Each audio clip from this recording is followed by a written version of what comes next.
At this time, we would like to introduce the team from the Accelerated and Enriched Instruction Office. Our team includes our supervisor, Christy Clark, who is unfortunately not able to join us this evening, myself, Jennifer Scovillo, the AP/IB coordinator, our administrative secretary, Sylvia Pineda Alfaro, and our instructional specialists. The instructional specialists are teacher team members who develop curriculum, provide professional learning, and collaborate across content areas and school levels to provide instructional guidance. So let me introduce you to our team. The elementary school instructional specialists are Elise Antoine, Iman Parker, and Michael Duschel. The secondary instructional specialists are Abby Hendricks, Alyssa Soriton, and Sarah Jackson as our twice exceptional specialist.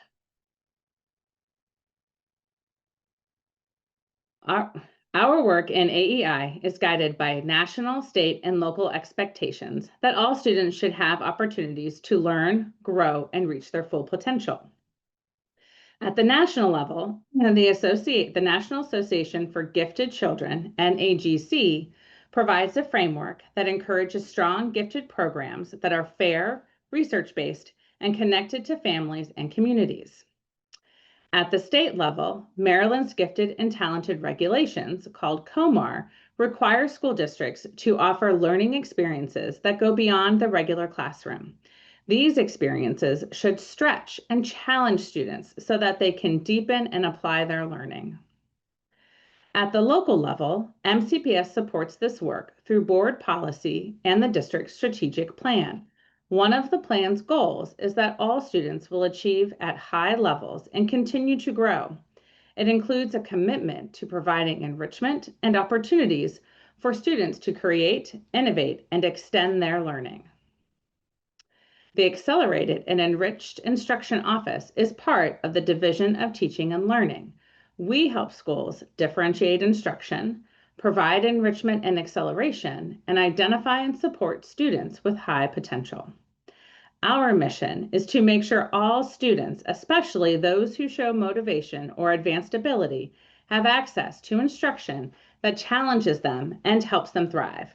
At the school level, all MCPS schools, K through 12, are expected to ensure equitable access to enrichment and advanced learning through meaningful acceleration or differentiation. The purpose of the Gifted and Talented Code of Maryland Annotated Regulation, GT-COMAR, is to provide local school systems with direction for identifying students and developing and implementing the gifted and talented education programs and services. These regulations establish the minimum standards for student identification, programs and services, professional learning, and reporting requirements. Section 2, Part C, addresses universal screening and the use of MSDE-approved behavioral checklists and assessments. Part D addresses the number of students identified in the school system and that additional opportunities for identification should occur in elementary and middle school. The current MCPS process adheres to the Gifted and Talented regulations under COMAR. Section 3 addresses the instructional programming and services provided to GT students beyond those normally provided in the regular school program. The Maryland GT regulations under COMAR state that students will receive differentiated instruction via accelerated instruction and opportunities to extend or enrich content. In the classroom, use of research-based instructional strategies and product options are essential to allow students a variety of ways to demonstrate their learning. There are 5 steps in the Gifted and Talented identification process, and each is guided by a question. This presentation describes the process and will expand on steps 1 and 2. Step 1 focuses on data collection. Central Office gathers a variety of information to understand each child as a whole learner. This includes cognitive tests, academic assessments, and checklists completed by teachers and parents. Step 2 focuses on making decisions about the student's instructional needs. Using all of the collected information, the district determines whether a child meets the criteria for gifted identification. School teams also decide what level of instruction, such as enrichment or advanced work in reading and math, best fits each student. Students can receive advanced opportunities even if they are not formally identified as gifted. Step 3 focuses on planning classes and courses. School teams use student performance data from the fall through the spring to make decisions about class placement and course assignments so that each child is scheduled into the class that best meets their learning needs. Step 4 focuses on sharing information with families. Parents receive letters explaining whether their child has been identified and gifted as gifted. In grade 2, families also receive information about recommended instruction in reading and math.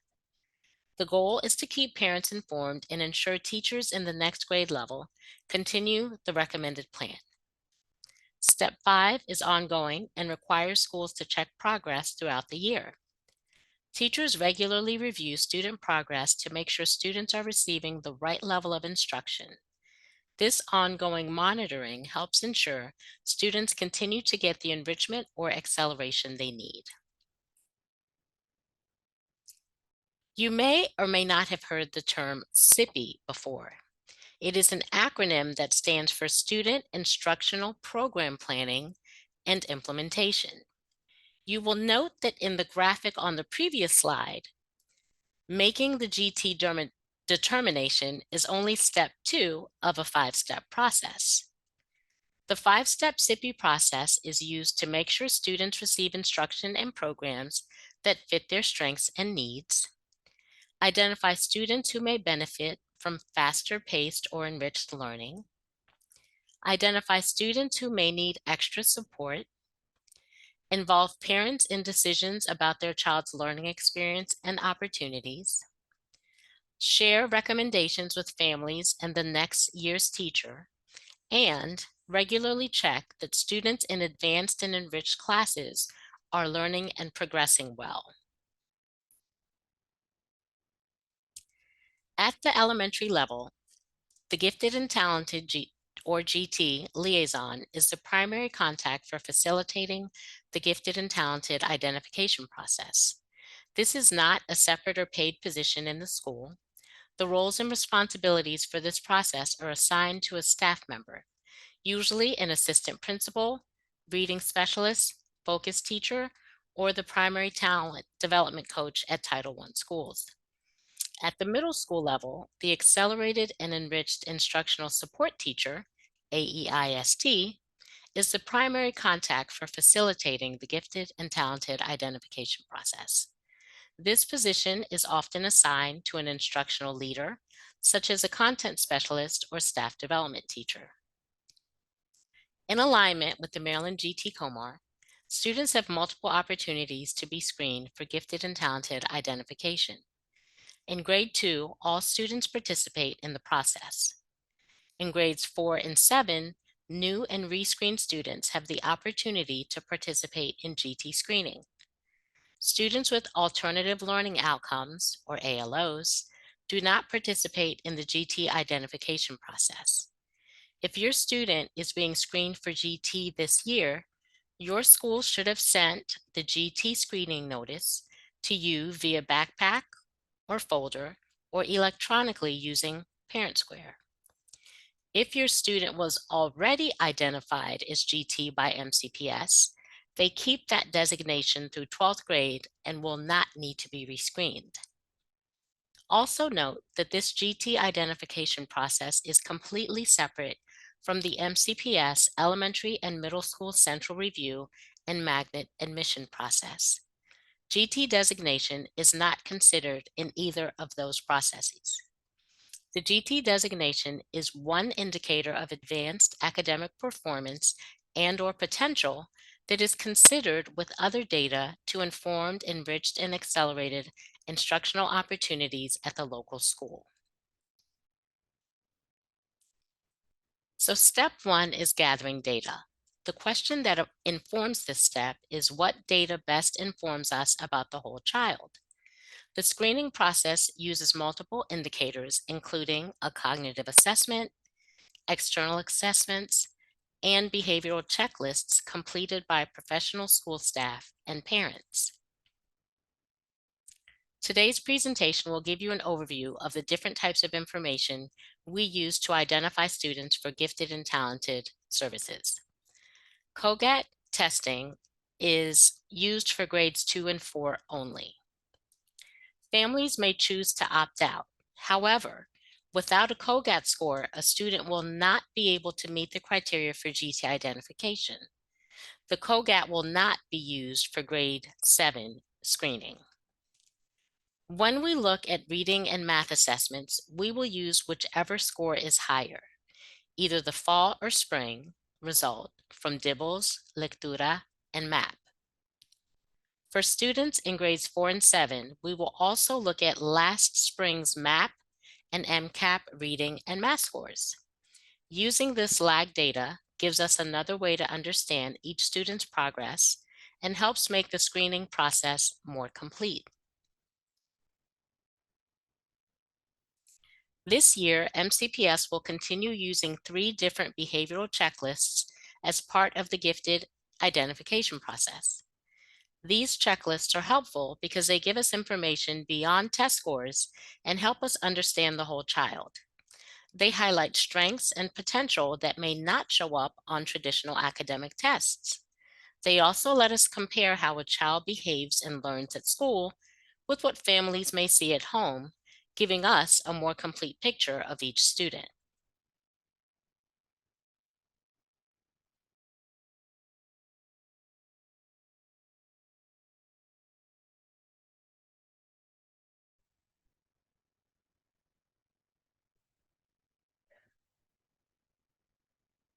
In Montgomery County, we administer the COGAT to all students that are diploma bound in grades 2, as well as grade 4 students who do not currently have a COGAT composite on file. The cognitive abilities test, I apologize, excuse me one moment. The cognitive abilities test is a full cognitive assessment designed to measure the learned reasoning and problem-solving skills. What that really means is that it looks at how well a child can think through new situations, make sense of information, and identify patterns or relationships in the world around them. It doesn't measure what students have memorized. Instead, it focuses on their ability to reason abstractly. We use COGAT as one component of our universal screening process for grades 2 and grade 4 screenings. It helps us gather a broader picture of a student's potential and gives us data to support equitable access to advanced learning opportunities. The I verbal apologize. battery measures a child's Thank ability you. to remember and transform sequences of English words, to understand them, and make inferences and judgments about them. This plays an important role in reading comprehension, critical thinking, writing, and virtually all verbal learning tasks. The quantitative battery measures a child's understanding of basic quantitative concepts and relationships that are essential for learning mathematics. Tasks measure both the understanding of relational concepts and the student's ability to discover relationships and figure out a rule or principle that explains them. Lastly, the nonverbal battery measures reasoning using pictures and geometric shapes. This reduces the impact of language on the student's score. The nonverbal battery also measures the student's ability to use her or his cognitive resources in new situations. As you can see here, as we discuss the COGAT basics, you can see that we are going to compare grade 2 to grade 4. A few differences, as you can see, is that grade 2 is untimed, whereas grade 4 will take the timed version. For grade 4, each subtest is 10 minutes, so each battery will take 30 minutes to complete. In terms of scheduling, you will notice that grade 2 will test over 3 days, taking one battery each day. As for grade 4 testing, that will be done over 2 or 3 days. Schools will get to decide which day works best and what works best for their school. We have built in that level of flexibility because grade 4 students experience a greater instructional impact when they are pulled from class. The format of the test also differs. The grade 2 version is fully pictorial, while the grade 4 version includes both text and visuals. Schools are also providing practice opportunity for all students. In grade 2, students will receive practice through their homeroom classes, whereas in grade 4, we are requiring that every student have the opportunity to practice and review with a staff member before they begin testing. And finally, all students, regardless of grade, will get to take the Getting Started session prior to the test so they can learn the testing platform and become familiar with its features. The testing window will open from December 1st to January 16th. Schools have been highly encouraged to complete their testing in December and use January for any makeup assessments. As I mentioned in my previous slide, grade 2 will test over 3 days. You can see the suggested timeline on the first day is slightly longer, as students navigating the login may take a little bit longer for the first day. You can see that day 2 and day 3, the suggested timeline is 45 minutes for a 30-minute test. As for grade 4, we have given the option to schools to do it over 2 or 3 days. You can see that if they do it over 3 days, they will be using the same assessment schedule as grade 2 students. And if they decide to do it over 2 days, they will be doing the Getting Started and the quantitative reasoning the first day, and verbal reasoning and nonverbal reasoning will be done on day 2. At this time, we are going to review some COGAT questions from the student practice materials. We have 2 examples for each battery from each grade level. Let's take a look at them now. This is an example from the grade 2 verbal practice. If you look at the pictures in the top row of the big box, the first picture shows an empty table, and the second picture shows the same table, but now it is covered with a tablecloth. So what changed between the first picture and the second picture? The empty table was covered with a tablecloth. Do you see the arrow between the 2 pictures? The arrow shows us how the first picture has changed. Now, look at the picture in the bottom row. What does this picture show? It shows a sun in the sky. This picture must change the same way that the empty table has changed. Which picture shows the sun covered up? As you can see, indicated by the blue circle, the correct response is the image with the sun covered up by the clouds. The next example is from the grade 4 verbal practice problems. The question is, what answer choice best fits the top row?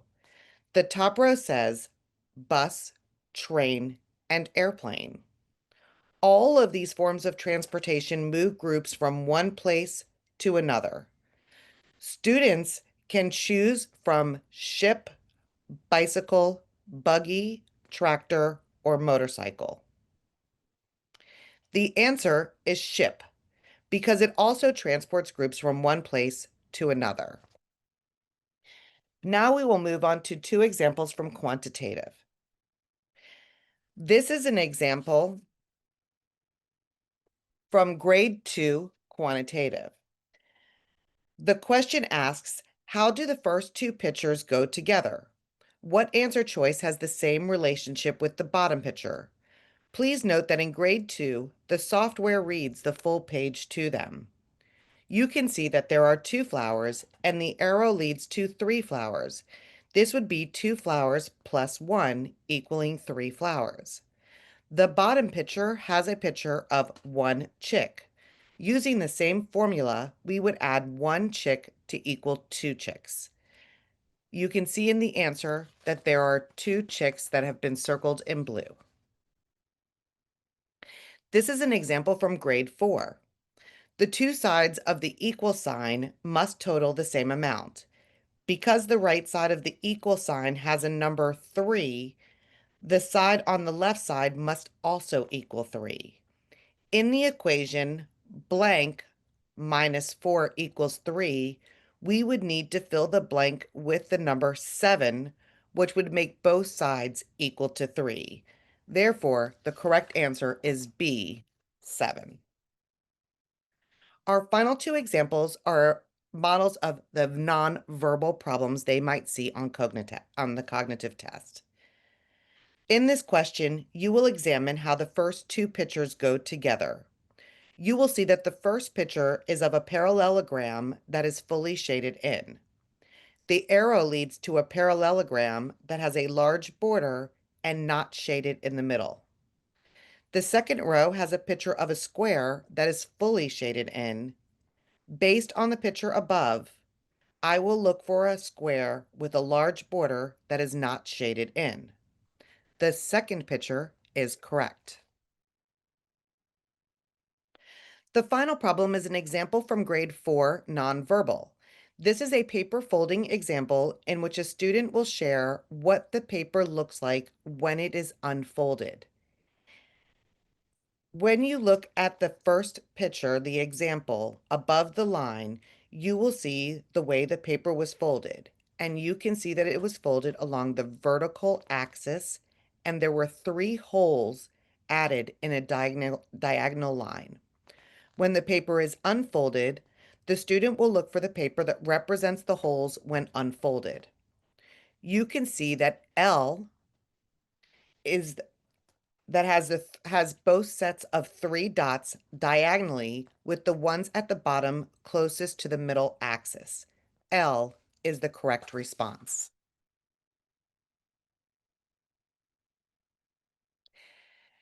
As students experience COGAT, the students that take the test, for students taking the test, the school will decide whether or not the directions are read in English or Spanish.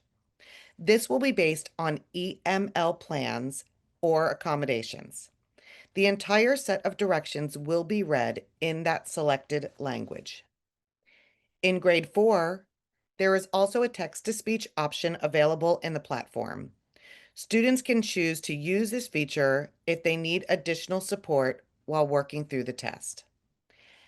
After the directions are read aloud, students can listen to them as many times as they need before beginning the test. Remember, grade 2 is untimed, but for grade 4, once the students click Start, the 10-minute countdown clock will appear in the top right of the test. The COGAT includes a number of universal features and built-in accommodations that support students' access for both grade 2 and grade 4. Some of these universal features include an untimed version for all grade 2 students. Students can hear the directions repeated as many times as they need.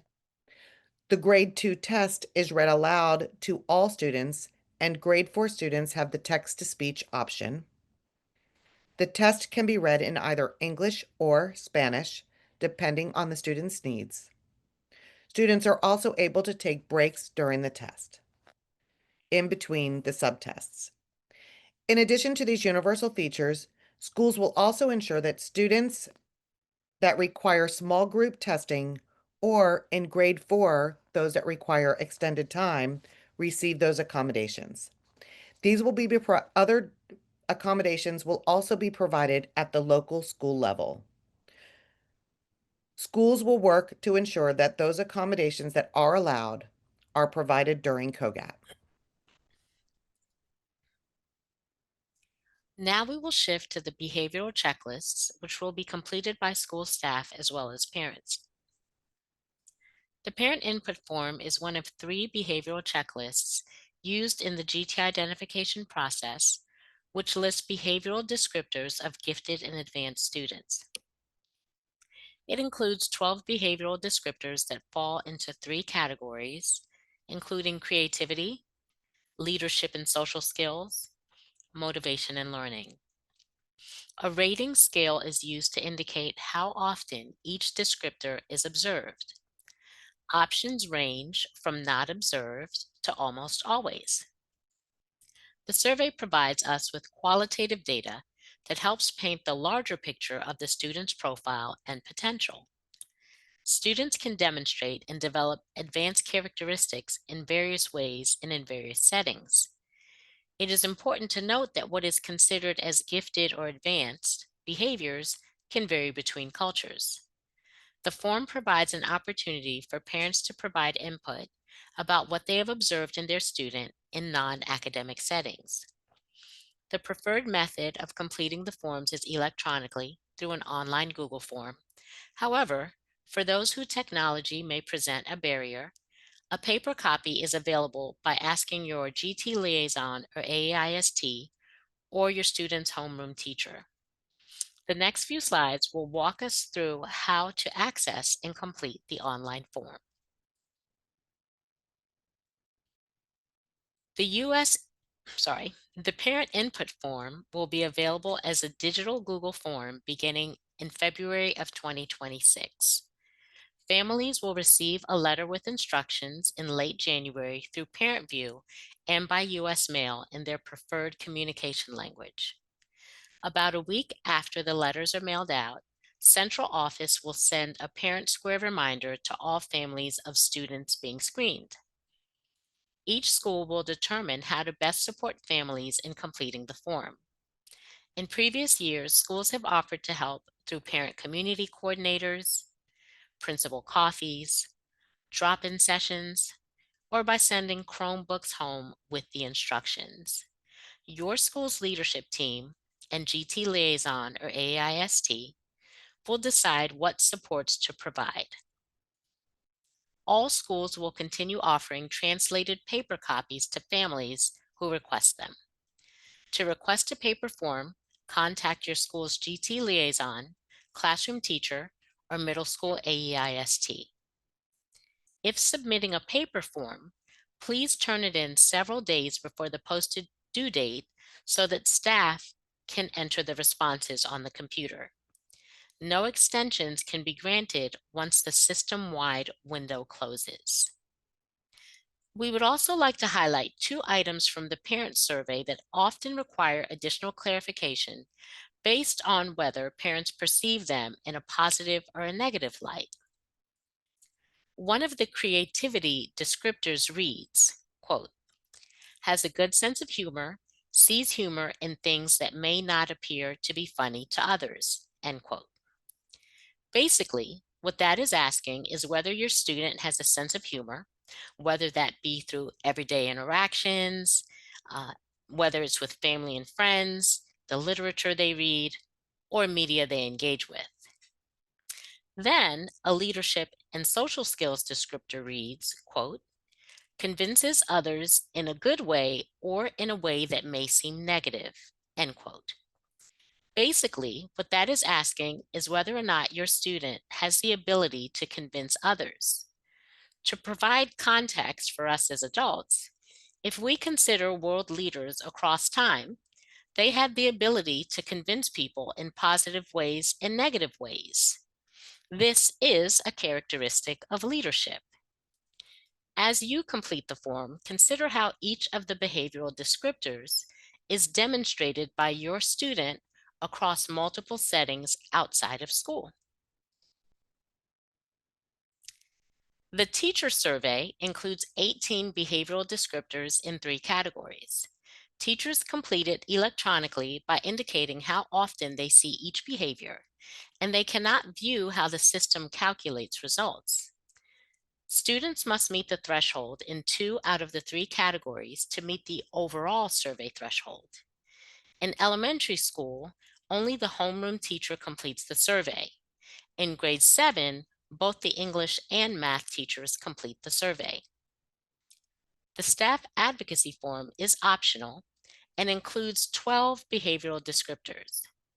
Staff indicate whether they often observe each behavior. This form allows any professional staff member to advocate for students, especially those who may be historically underrepresented in GT or whose giftedness may be less apparent. Families cannot require a staff member to complete a staff advocacy form.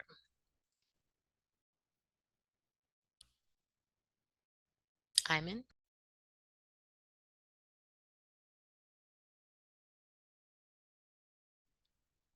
Step 2 is making instructional decisions. Guiding this step is the question, what level of instruction is best for each child? Multiple data sources are considered and thresholds are applied for central office to render a gifted designation.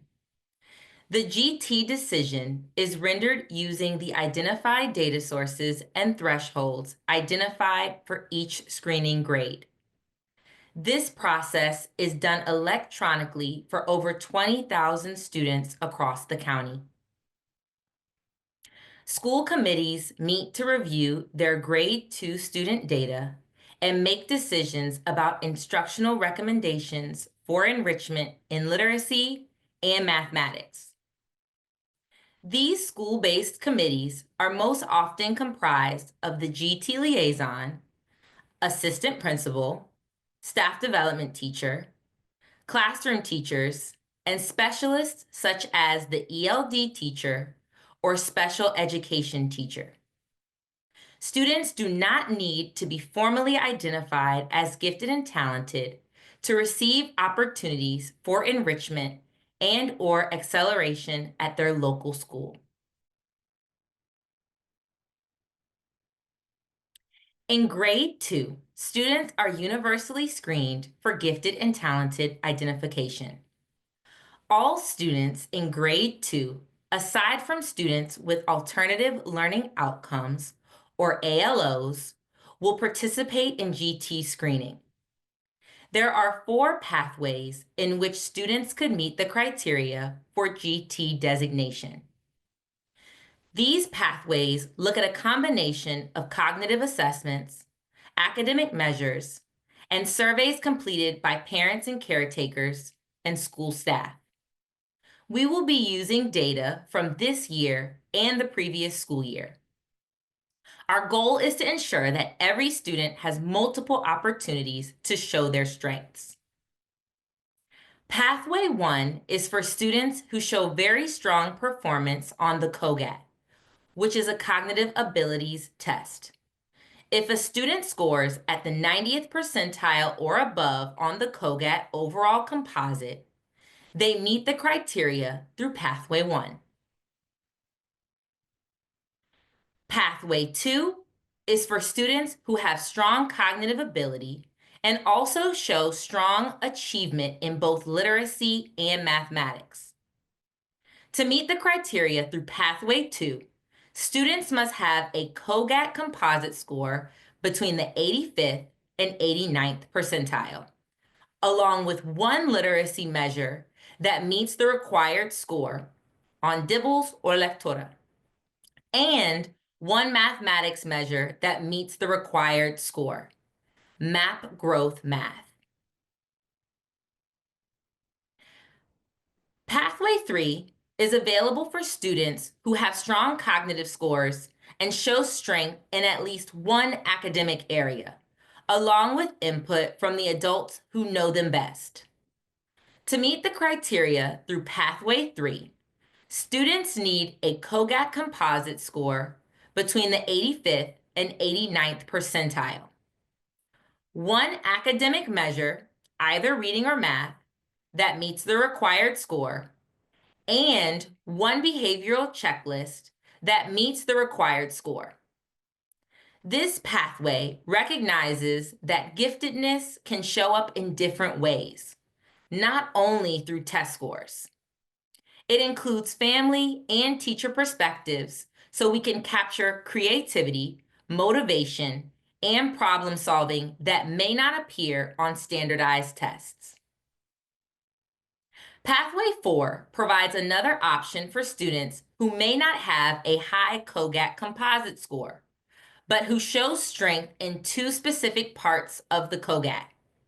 To qualify, students must have a COGAT verbal quantitative composite score at or above the 85th percentile, one academic measure, reading or math, that meets the required score, and one behavioral checklist that meets the required score. This pathway looks closely at individual strengths within COGAT.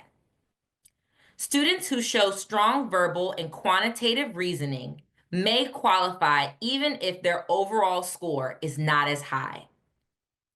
All 4 pathways are designed to give students multiple ways to demonstrate their strengths and for schools to recognize potential.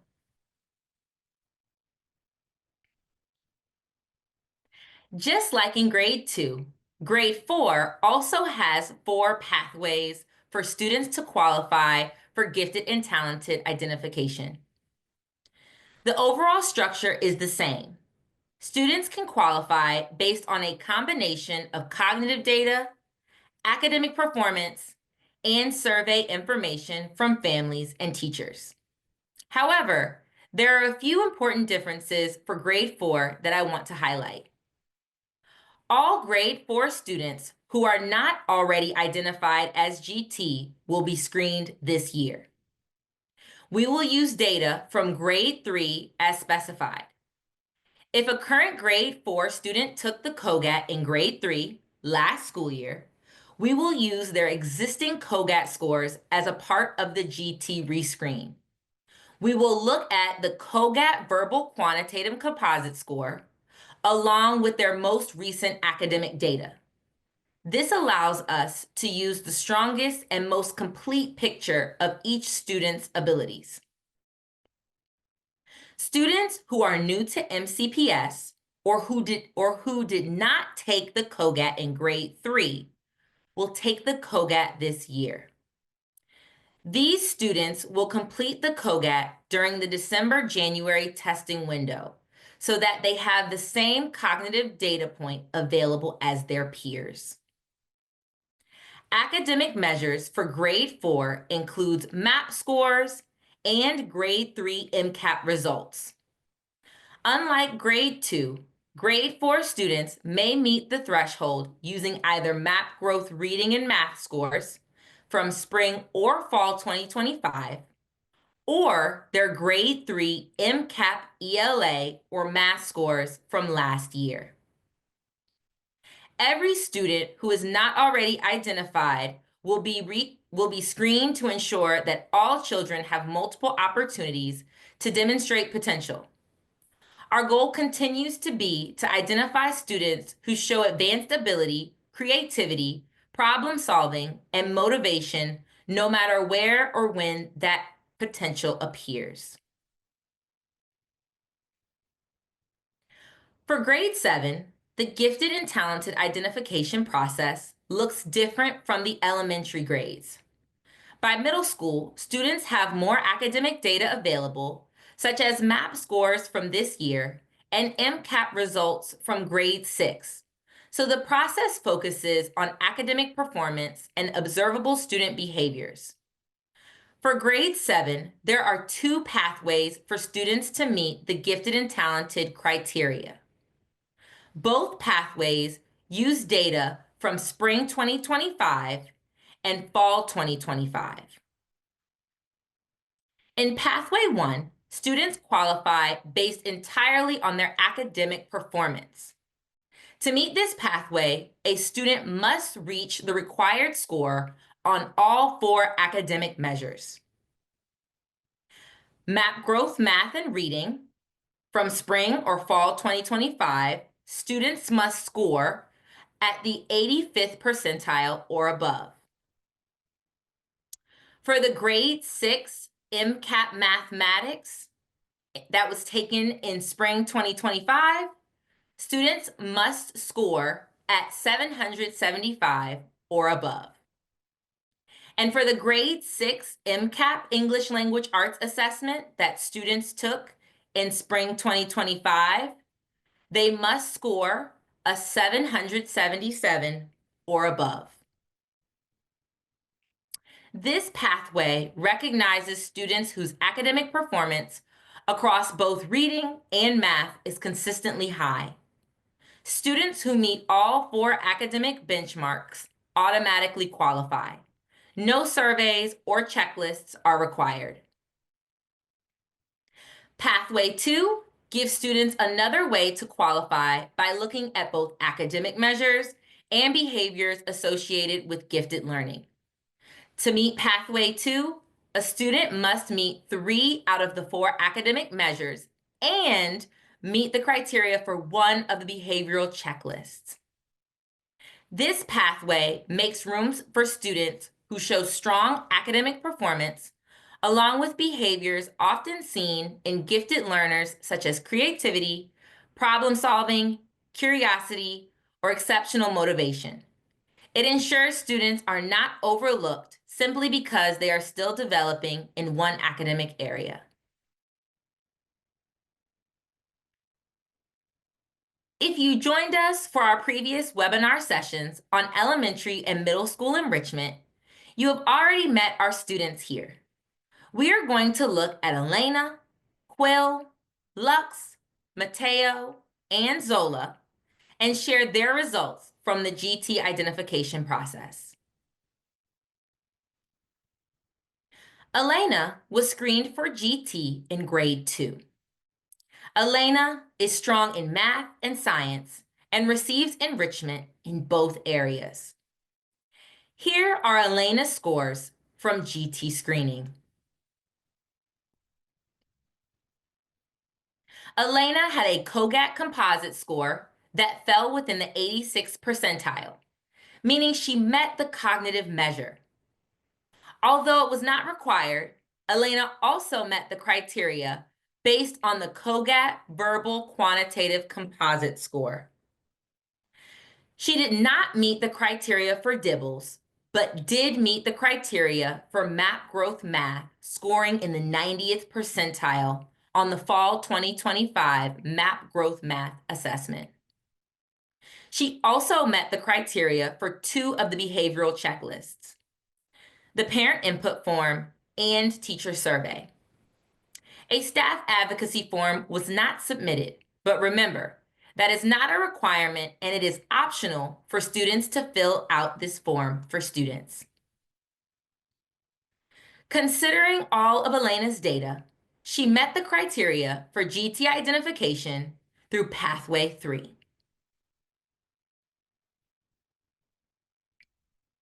Quill is a student at the Centers for Enriched Studies, also known as the CES program. He was screened in grade 2 as a part of the universal GT identification process. At that time, he did not meet the criteria for GT designation and will now be rescreened in grade 4. Here are Quill scores for GT rescreening. Quill did not earn a COGAT composite score above the 85th percentile. So we took a look at his COGAT verbal quantitative composite score, where he scored in the 87th percentile and met the cognitive measure.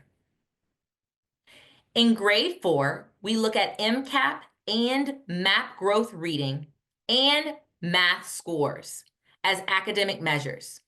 We consider the highest score as a part of the screening process.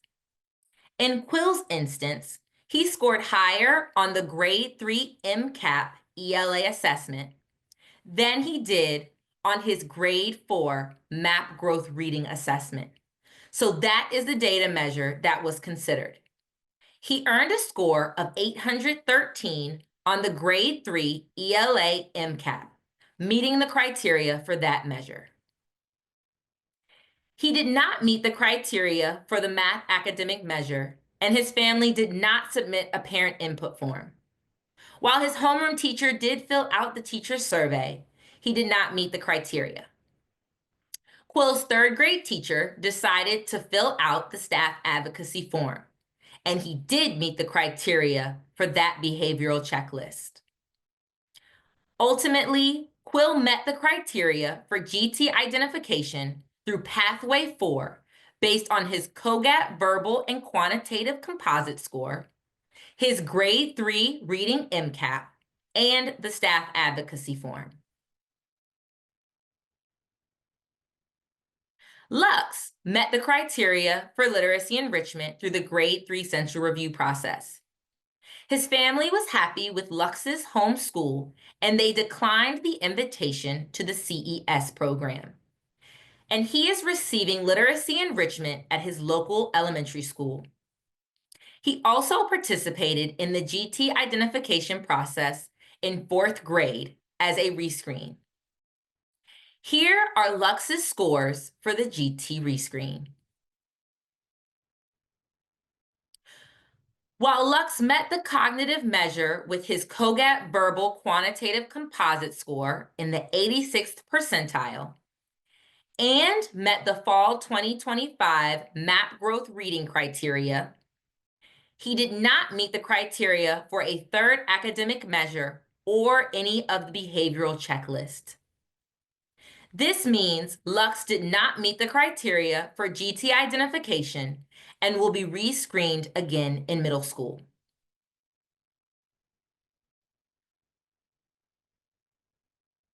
Zola attends the Math, Science, and Computer Science Middle School Magnet program. She is in grade 7.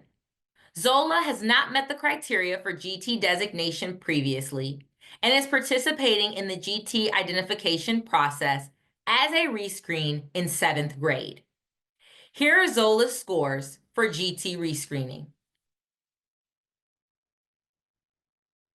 Zola met the criteria for all 4 academic measures, meaning she met the criteria for GT designation based on Pathway 1.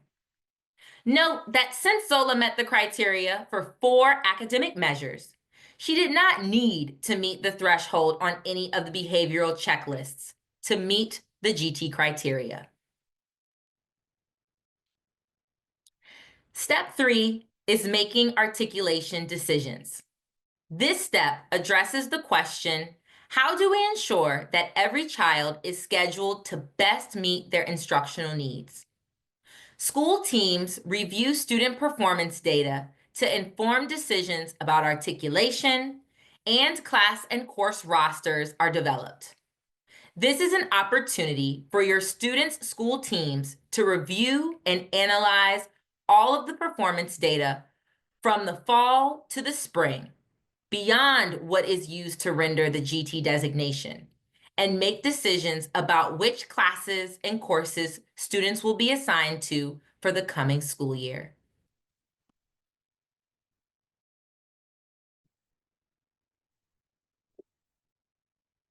The step 4 is communicating decisions. 2 questions guide this step. How do we help parents become partners in this process? And how do we ensure the next grade level team plans with the committee's recommendation in mind? In early June, parents of students being rescreened for GT will receive letters in Parent View and the U.S. Mail regarding their students' GT identification decision and assessment results. Grade 2 letters also include the instructional recommendations for literacy and mathematics, which are determined by the school. Parents of students in grade 2 and 4 who took the COGAT will also receive a separate COGAT narrative report. We will provide more information about this report in the coming slides.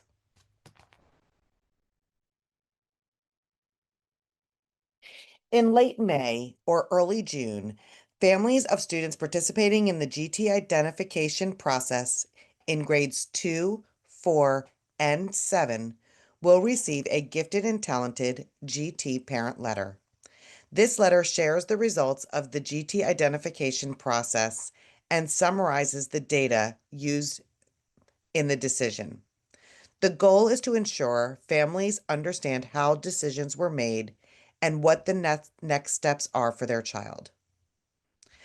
The first section of the letter includes a purpose statement that explains why families are receiving the letter and emphasizes that GT identification is separate from the magnet program admissions, and explains that identification process uses a combination of central office and school-based review. This sets the stage for families by explaining the purpose and ensures clarity before sharing any scores. Each letter includes a direct link to the Understanding GT Identification resource. This link gives families access to details about the GT identification process, frequently asked questions, and provides data scores, measures, and pathways. The link allows families who want more information to explore the process in depth. The next part of the letter clearly states the results of the GT identification process, whether the student did or did not meet the GT criteria. If the student met the GT criteria, the letter explains that the GT designation is kept through grade 12. These students will not be rescreened. If the student does not meet the GT criteria, they will automatically be rescreened up until middle school. So, in MCPS, unless there is a missing data point, parents do not need to appeal or formally request that their students be reconsidered for GT screening process. Meeting the GT criteria means your child has shown strong potential and readiness for advanced learning opportunities. It is one data point of many that helps teachers plan appropriate enrichment as part of their instruction. Not meeting the GT criteria does not limit your child's opportunities. Students develop at different rates, and teachers will provide challenging and engaging instruction based on student data. Each grade level has different data sources and thresholds, but each letter has a table that outlines the criteria that was used in the GT identification screening process. A major section of the letter is the data summary table. This table lists each assessment or checklist, the threshold or minimum score the students need to meet, and the student's actual score or status.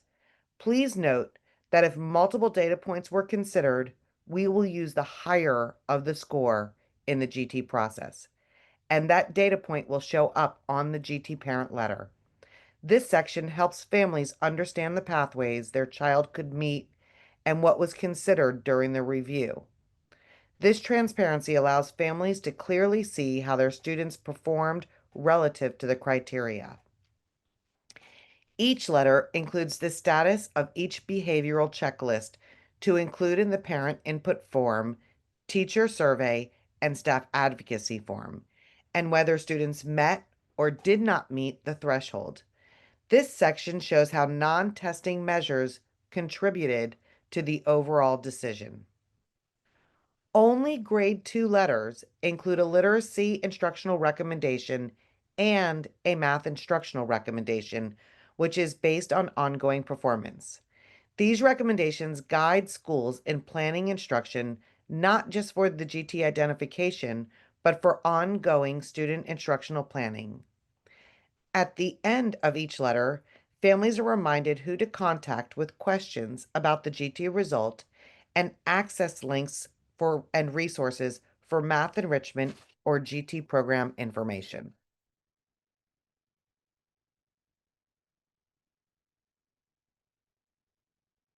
This is an example of a COGAT narrative report, as we mentioned on the previous slide.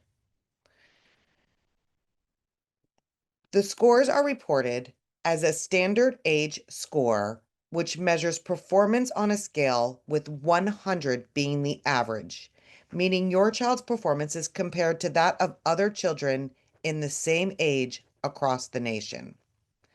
The Stay9 score, which is your child's ability, shows whether your child's ability are below average, average, or above average. Lastly, the percentile rank will share how your child performed compared to others in the same age group. Based on these scores, your child receives an ability profile code, which offers a personalized overview of their cognitive strengths and areas for growth, along with suggestions for supporting learning at home. If a score is missing one of these three areas, a composite score cannot be calculated. This does not mean that your child performed poorly, only that we do not have a complete data set.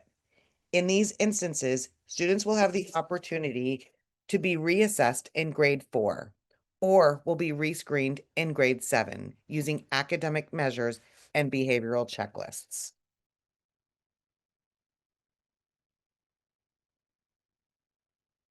Along with the COGAT Narrative Profile Report, MCPS also provides family with information and step-by-step directions on how to learn more about your child's COGAT score and ability profile. In this example, you can see that student A has an ability profile of 8BQ+. When parents go to the COGAT website and open the ability profile finder, which is on the top left of the screen, they can enter the profile exactly as it appears on the student report. For this student example, I would begin by typing 8B into the tool. The platform will then generate additional links. I would select from those buttons from the remaining of the student profile information, in this case, Q+. Once selected, the tool will open a full explanation of the student's 8BQ+ profile.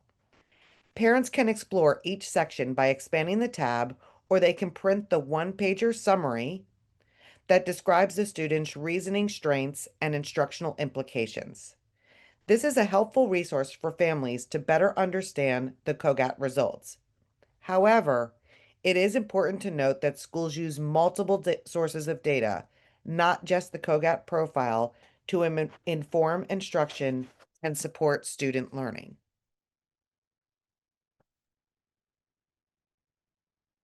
Step 5 is monitoring implementation.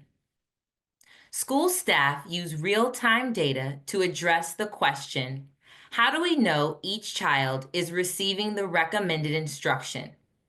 It is an ongoing process of monitoring student performance and ensuring that students are provided with appropriate instructional placement and opportunities for enrichment and acceleration throughout the school year.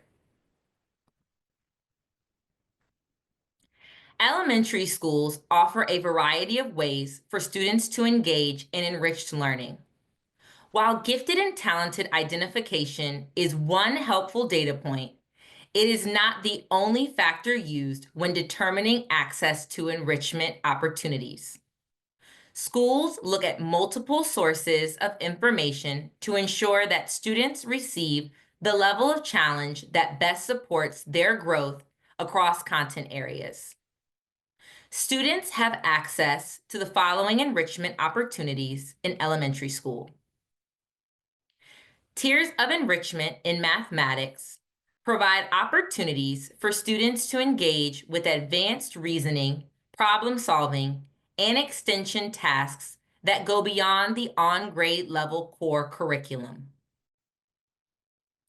Students also have access to science enrichment tasks, which are designed to deepen inquiry, strengthen scientific thinking, and extend learning beyond the core lesson.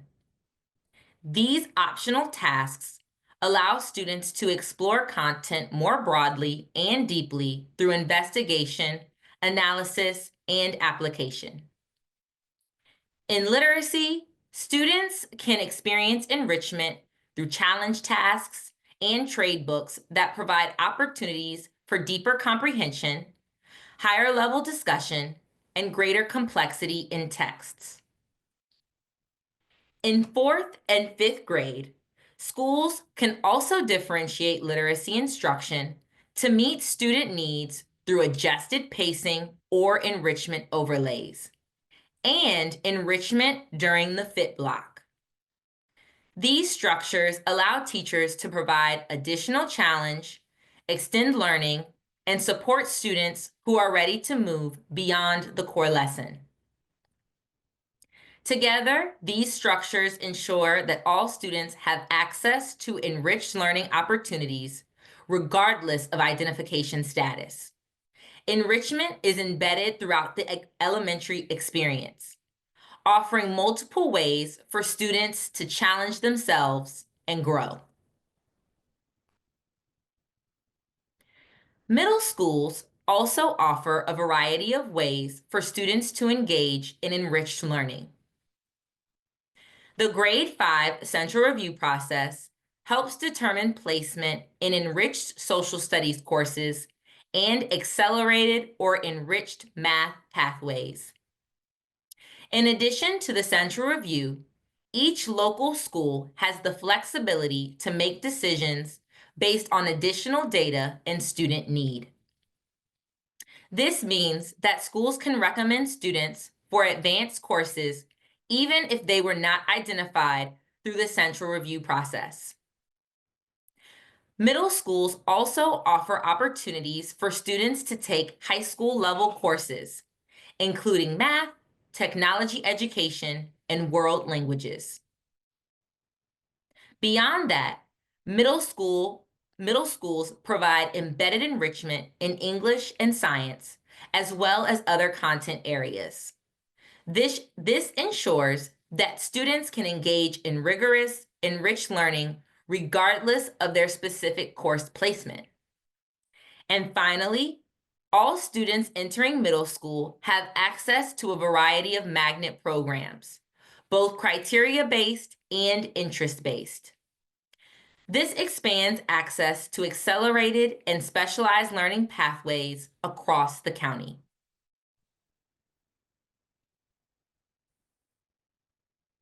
In MCPS, there are 3 instances where AEI will consider data sources from outside of the county for gifted and talented designation.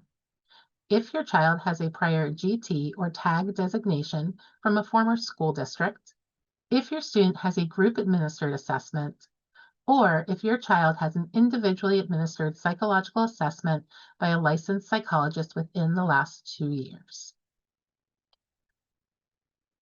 If your child has a prior GT or TAG designation from another school district, you will need to ask your elementary school's GT liaison or middle school AEIST for the 2025-26 prior gifted and talented designation form. Along with the completed form, you will need to submit a copy of the GT identification letter and a copy of official assessment or vendor reports with scores. Your school's GT liaison or AEIST will forward them to AEI.